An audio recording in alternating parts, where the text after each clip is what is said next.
يا مساء الخير ومساء الفل على كل حبايبنا الحلوين. ازيكم يا حبايب قلبي؟ عاملين ايه؟ اول حاجه بقول لكم يا حبايبي كل سنه وانتم طيبين بمناسبه شهر رمضان الكريم. يا رب كده يجعله شهر سعيد علينا وعلى الامه الاسلاميه جميعا يا رب، اللهم امين يا رب العالمين. طبعا يا حبايبنا ما ينفعش شيء يجي شهر رمضان غير لما نعمل ايه؟ صينيه الكنافه الحلوه دي زي ما انتم شايفين. ايه رايكم يا حبايبي؟ انا عملت لكم النهارده صينيه الكنافه دي وعملناها بشكل الهلال. عايزه اقول لكم طلعه خطيره. يلا بينا يا حبايبنا نقول احنا عملنا الصينيه دي ازاي. نسمي كده الاول يا حبايبي ونصلي على سيدنا محمد وعلى اهله وصحبه اجمعين صلى الله عليه وسلم. بصوا يا حبايبنا، الاول انا معايا هنا كوبايتين سكر. الاول طبعا بنعمل الشربات بتاع الكنافه عشان الشربات بتاعنا لازم يبرد قبل ما بنحطه على الكنافه. فانا معايا هنا كوبايتين سكر، ادي اول كوبايه وادي تاني كوبايه، ومعايا كوبايه ونص ميه. ادي اول كوبايه اهي يا حبايبي، وادي نص كوبايه. مش هنحط الليمون غير لما السكر بتاعنا يدوب. السكر بتاعنا الاول يدوب يا حبايبنا وبعد كده هنحط الليمون.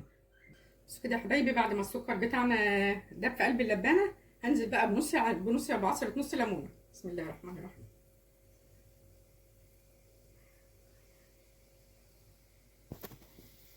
بعد ما يا حبايبنا انا بعد ما عصرت النص ليمونه هنبدا نهدي بقى النار، تبقى الشعله ما تبقاش عاليه قوي، تبقى في الوسط. هغطي كده اللبانه اللي انا حاطه فيها الشربات. هو بياخد حوالي 10 دقائق. مجرد ما تحسوا ان الشربات بتاعنا اتعقد وبقى تقيل يا حبايبنا، انتوا عارفين طبعا شربات الكنافه لازم يبقى تقيل ما يبقاش خفيف. هنبدا ننزل بعد كده عليه بنص معلقه فانيليا ونطفي عليه على طول. ده كده بالنسبه لشربات الكنافه. بصوا كده بقى الاول يا حبايبنا، انا معايا كده نص كيلو كنافه. طبعا انا بجيبه واحطه مثلا قبلها كده بكام يوم في الديب فريزر، على اساس ان احنا عايزين الكنافه بتاعتنا متلجه عشان تبقى سهله ان انتوا تكسروها وتبقى متفتفته، تبقى ناعمه بمعنى اصح. يكون لو عملتوها وهي صبحه هتبقى صعب ان انتوا تقطعوها معاكم. فانا زي ما شايفينها كده انا مفرزاها في الفريزر، وهنبدا بقى نكسر الكنافه بتاعتنا. زي ما شايفين كده بقى الكنافه كده احنا زي ما قلت لكم ان هي متفرزه، هنبدا نكسرها. طالما هي متلجه يا حبايبنا بتبقى سهله التكسير. بصوا بتتفتت بسرعه زي ما شايفينها كده اهو، شايفين اهي. معلش يا عصافير الحلوين عاملين دوشه كالعاده. بصوا يا حبايبي كده الكنافه زي ما شايفين كده اهي بقت كلها حتت صغيره، فتفتها خالص كده زي ما شايفين. هننزل بقى هنا معايا هنا حوالي 3 معالق سكر بودره، هننزل عليهم كده بسم الله الرحمن الرحيم. ولازم نقلبهم كويس عشان احنا عايزين السكر كله يخش في قلب الكنافه زي ما شايفين كده يا حبايبي.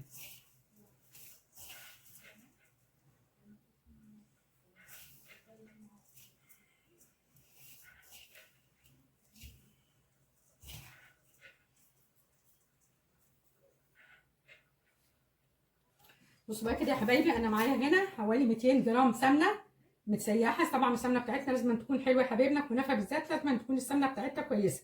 فانا معايا هنا 200 جرام سمنه مسخناها كده ومسيحاها، هننزل بيها على الكنافه. بسم الله الرحمن الرحيم.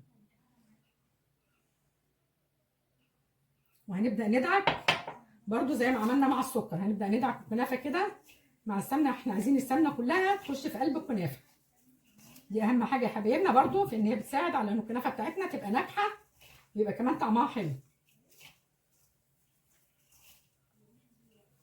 زي ما شايفين كده بصوا بصوا انا الكنافه بتاعتي كانت نص كيلو، يعني نص كيلو بياخد 200 جرام سمنه سايحه، وبياخد اللهم صل على النبي 3 معالق سكر بودره. دي ملهاش علاقه بالسكر المعود اللي احنا عاملينه.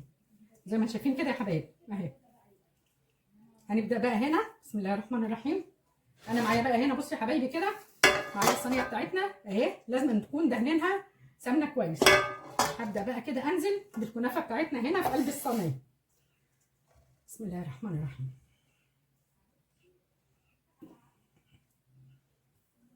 الصينيه بتاعتي دي يا حبايبي مقاس 28.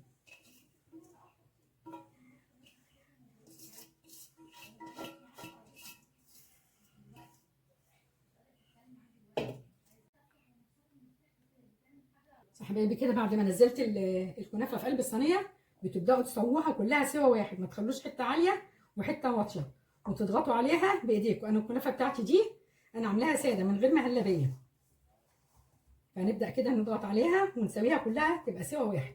لازم تضغطوا عليها جامد يا حبايبي، ما تسيبوش فيها اي فراغات خالص، وتنزلوا الاطراف من الجناب، ما تخلوش هنا ليها طرف عالي فوق، دايما كده وانتوا بتضغطوا تنزلوا الطرف كده من الجنب يا حبايبي اهو. زي ما شايفين كده يا حبايبي، انا بعد ما ضغطت على الكنافه كلها بتبداوا تنزلوا كده الاطراف كلها، تخلوا الاطراف ما يبقاش ليها طرف عالي لفوق، الاطراف تنزلوها لتحت زي ما شايفين كده يا حبايبي اهو. بصوا كده بعد ما سوينا الكنافه بتاعتنا كده وسوينا ونزلنا الاطراف من الجناب زي ما انا وريتها لكم، هنبدا بقى ندخلها. انا مشغله الفرن دلوقتي بقى له حوالي 10 دقائق، هدخلها على الرف الاوسط على درجه حراره 180. اول ما تلاقوها يا حبايبي ان هي بدات خلعت من تحت واحمرت من تحت ما احمرتش من فوق، ممكن تشغلوا لها الشوايه، يكون ممكن هي في نفس الوقت ممكن تحمر من تحت وفوق. اهم حاجه يا حبايبي ان انتوا تخلي بالكم من التسويه علشان الكنافه بتاعتنا ما تتلسعش، يعني هي اول ما بتبدا بتخش في السوا بتلاقوا الجناب دي خلعت، لو لقيتها خلعت واحمرت بنشغل الشوايه، احمرت من تحت وفوق خلاص بنطلعها يا حبايبنا. مجرد ما تطلع ان شاء الله صينيه الكنافه من الفرن انا هوريها لكم. دي كده يا حبايبنا الكنافه بتاعتنا اهي بعد ما خرجت من الفرن، هنبدا بقى نسقيها بالشربات، هي سخنه والشربات بتاعنا ساقع.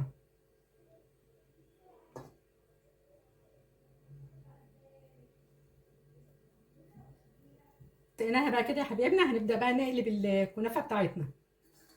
بسم الله الرحمن الرحيم. بسم الله الرحمن الرحيم.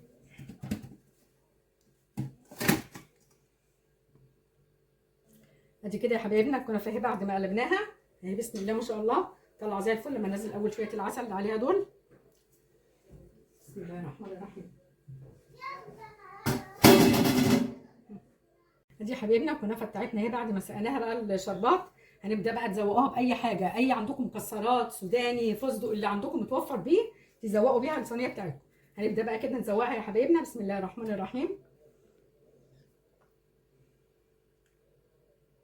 بصوا يا حبايبي انا حطيت طبق كده عشان احاول ان انا اطلع شكل الهلال بتاع رمضان، زي ما شايفين كده يا حبايبنا حطيت طبق كده على اساس ان احنا نطلع الهلال شكله مظبوط، شايفين اهو.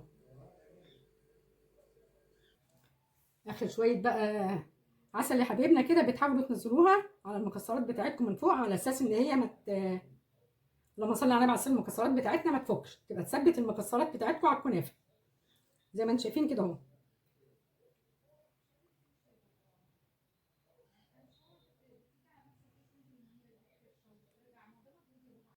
ادي كده يا حبايبنا الصينيه بتاعتنا بقى بعد ما زوقتها كده وزوقناها على شكل هلال رمضان، هنبدا بقى نقطع منها قطعه كده ونوريها لكم. بسم الله الرحمن الرحيم.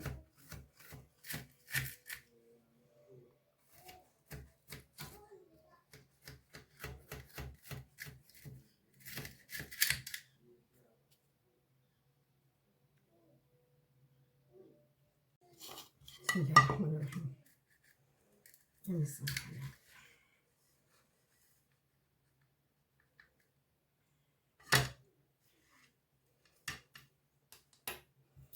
ادي كده شايفين يا حبايبنا الكنافه بتاعتنا، بسم الله الرحمن الرحيم.